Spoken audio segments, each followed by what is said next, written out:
So this week we're doing the Intern Hackathon, and this is the pivot week in our program, where the interns pivot from being students and learning to being active, productive members of a team.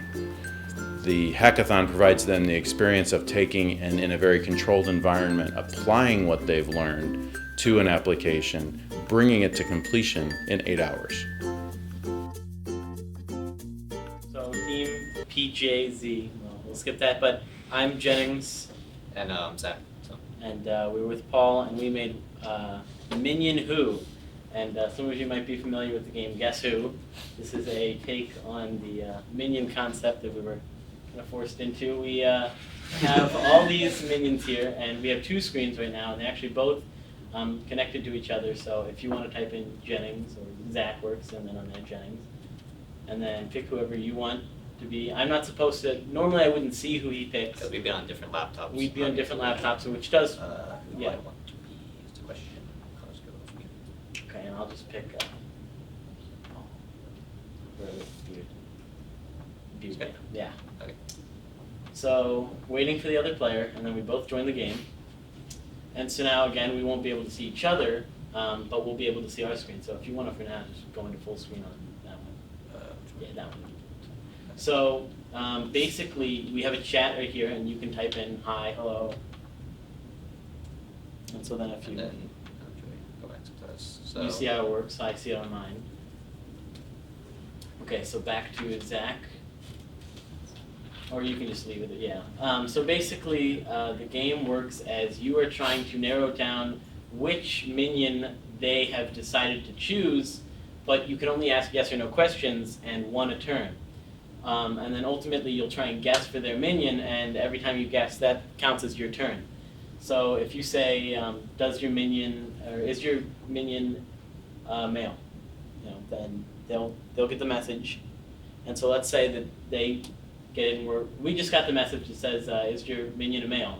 And so we say yes, and we close out all of the females, because it's not them.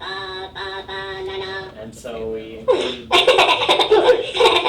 lot of minions. And so if you guess Paul, then you win, and you were the first one to get to, and yeah, sorry you lost. So. So the first screen you see is the home screen. It's controlled by the home controller. So basically what that does, it sets up the person's player object, so that has their name and which minion they pick. So from there, when you select them, it'll have this, it'll run this, do an ng click, and that basically just goes through, sets all the borders to false because we apply an ng class to anyone that is actually selected, so that you get the, and you show it. So you get this look, and you do that, it'll zoom in on them and give them a little bit of a border so you know who you selected. Really what it is, your minions, this is one player's, this is the other player's. Both players will be playing on the same computer, just sort of taking turns. And what happens is, right now you can see my current phase is in move, my energy is 0. So what I can do, I can take this character, move him up here, take this guy, move him over here. I can keep moving them until it tells me that I have run out of moves to do. As you can see here, only 5 moves are allowed. Now I can go to the next phase, and that would be attack. And when you would attack, you need to have an enemy right next to you, and in this case, there's no one right next to any of the purple players, so I can try to attack here, but it's not going to let me. So after that, you can discard, which means if I have any cards up here that I feel like I don't need, such as these minions, they're pretty standard, I can get rid of them. I can say I don't want 2 barbarians, I can get rid of one of them. Yes. So I wrote a good amount of the code. So we started out with just a simple server and a gulp file. So I'll just bring it up. And so we used a lot of the standard plugins, but I'll go through some of them anyways. Gulp's the standard, but Gulp J, just as the previous team mentioned, converts JADE files to HTML. Plumber basically just makes sure that if any error goes on, then your process won't stop. And then we used watch to watch our files, and then nodemon to start our external server file. We didn't have to do that, but we wanted to just have it there just in case. We wanted to make our server more robust. And so we have basically a lot of the same tasks that the previous team had. Like we first want to clean always the out directory just in case there are any conflicts with new files that are introduced. And yeah, so here we just convert J to HTML. Here we just move JavaScript from one place to another. Same with the CSS. And we wanted to make sure that we didn't have to deal with every single file type for images. So we just went and got the whole folder and moved it from the in to out, and we define what in and out are up here. So we made a Hearts version, a minion version of Hearts, and you can click join game. To kind of help with our demo, if 3 of people that have already been on the computer, if you could navigate to this URL.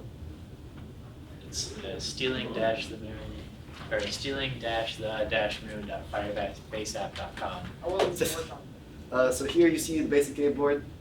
We can zoom in on these card backs because they're actually kind of cool. So it's like the little plan for stealing the moon. Maybe.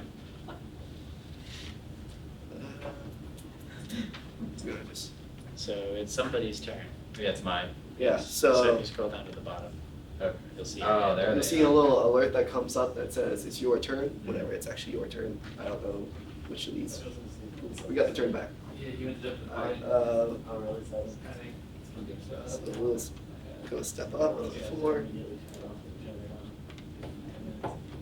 and then, so this person's winning, and then we'll just barely clinch it. So then you see it just clears. So that person won. We didn't get quite this far to actually counting up points, but in theory it should be the next person's turn. But for some strange reason, and we looked at it for like 30 minutes, it deleted 2 of our players. So, so that was our frantic debugging at the end. We still understand it because we don't actually save anything after that point, and they just mysteriously disappear. But that is the basics of the game. We kind of like just. Our intent was just to kind of use Firebase and newer technology and just try to figure out how that kind of works. And we really had a focus on multiplayer from the beginning, and just updating in real time. I think you pick a number, but Paul, your group did win. Thank Good you. job. Good job, guys. All right, so you get the trophy.